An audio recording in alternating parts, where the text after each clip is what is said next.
Right, well I made it through to the other side. I leave that nasty barbed wire fence that really offends me behind.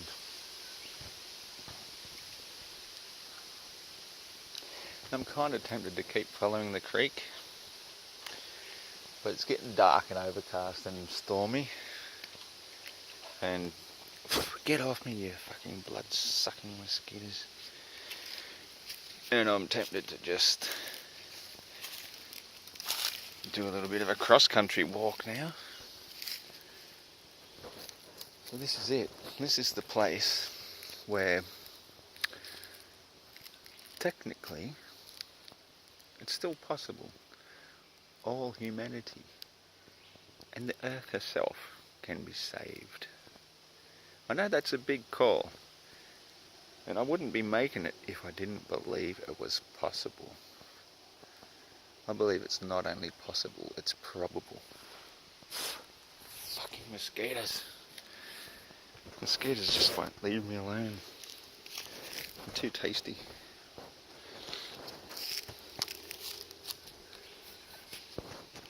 It's not just possible, but probable. Now we're getting ants as well. Where the hell are they coming from?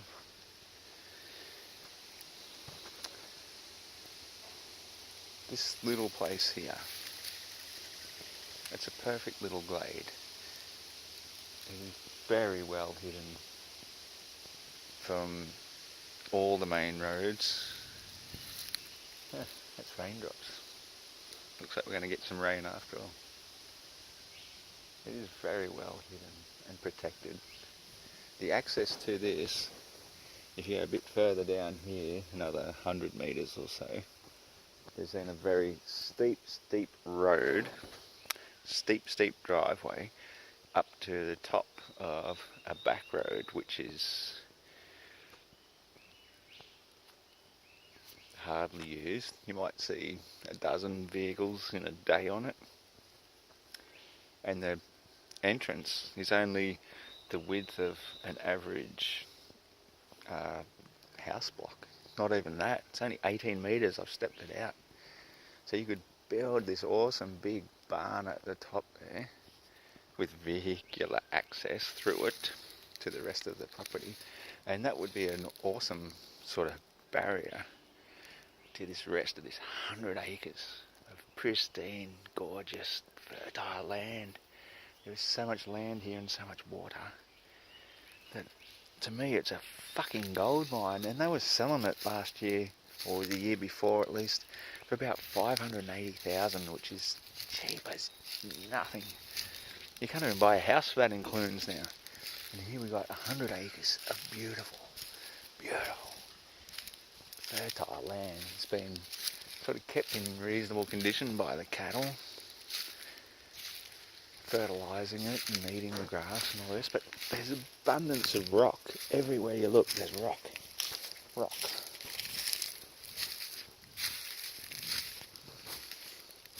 There's so much rock. And the bottom 20 to 30 acres, beautiful flat river flats, absolutely perfect for growing industrial hemp. So you can do all the medicinal things and all the mechanical things, the hemp herd, the hempcrete.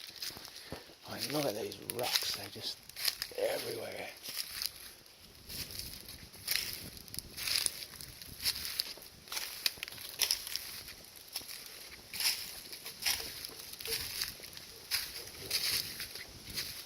This is just a tiny glimpse of the property. This is nothing compared to what's on the other side. It's such a shame that it's gone to waste. Used for cattle.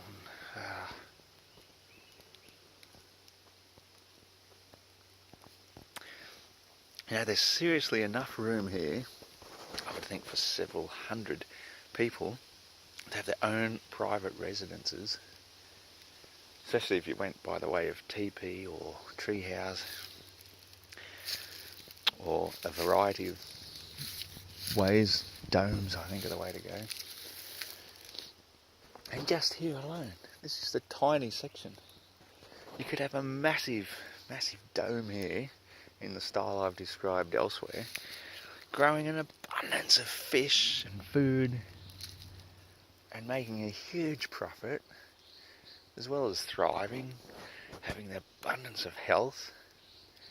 There's just so much going for this, and here it is all stuck in my head as a fucking dream because I was the idiot who lost 2 businesses in the past and I've got nothing but bloody debt collectors haranguing me left, right and centre, simply because I'm a dreamer. Well, I'm proud of being a dreamer because my dream is positive, and I believe I'm attracting the right people, and we seriously need to get our shit together and make this a reality. We can get this land back. We can. It's never too late. Never too late.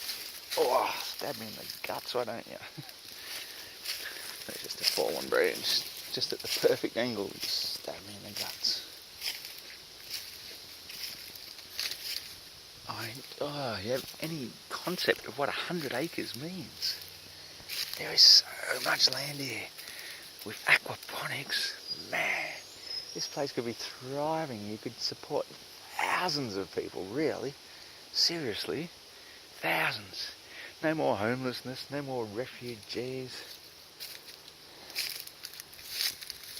It can all be done just on this one little plot of land alone.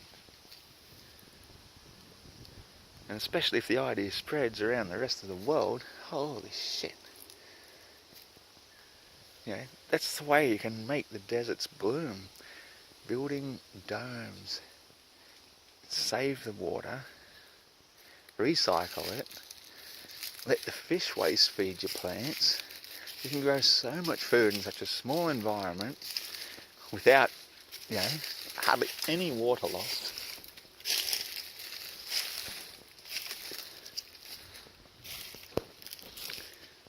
It'll eliminate the need for taxation.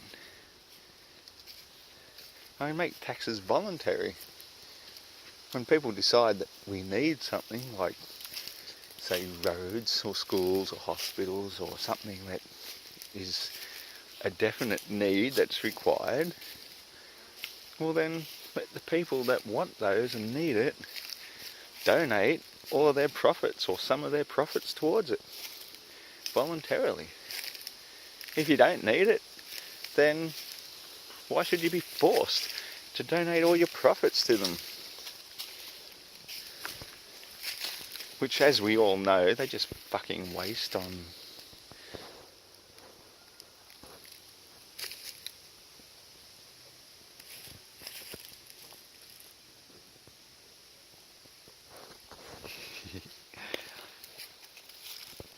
they just waste on all their fucking juntas around the world.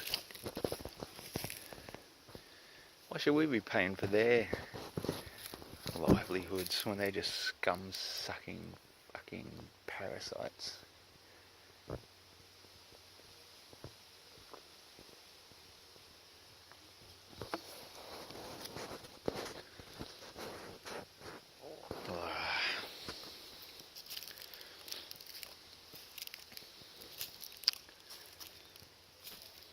Nobody should live off the public purse, that's as far as I'm concerned. Or if there is a public purse, then everybody gets an equal share of it. Equal share to everybody.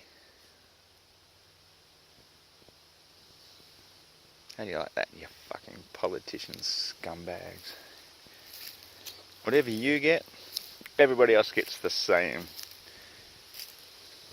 I think that's fair and reasonable.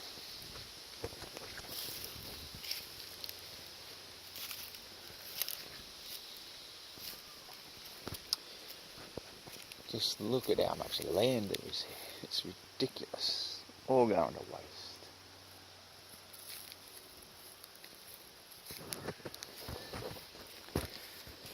thriving communities here.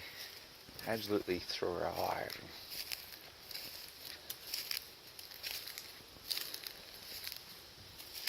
That's why I call this place Ulimaroa, as the Maoris used to call it, the big land off to the west. And this is just a tiny, tiny, tiny parcel of it. There's so much land and so much abundance, and we're just letting it all go to waste.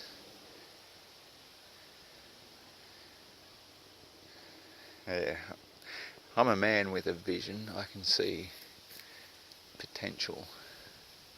I can't do it because of the way things are. The only way we can do it is if we combine our collective forces together, bring all our wealth together for the commonwealth of Ulimaroa, and we can live in total, absolute abundance forever.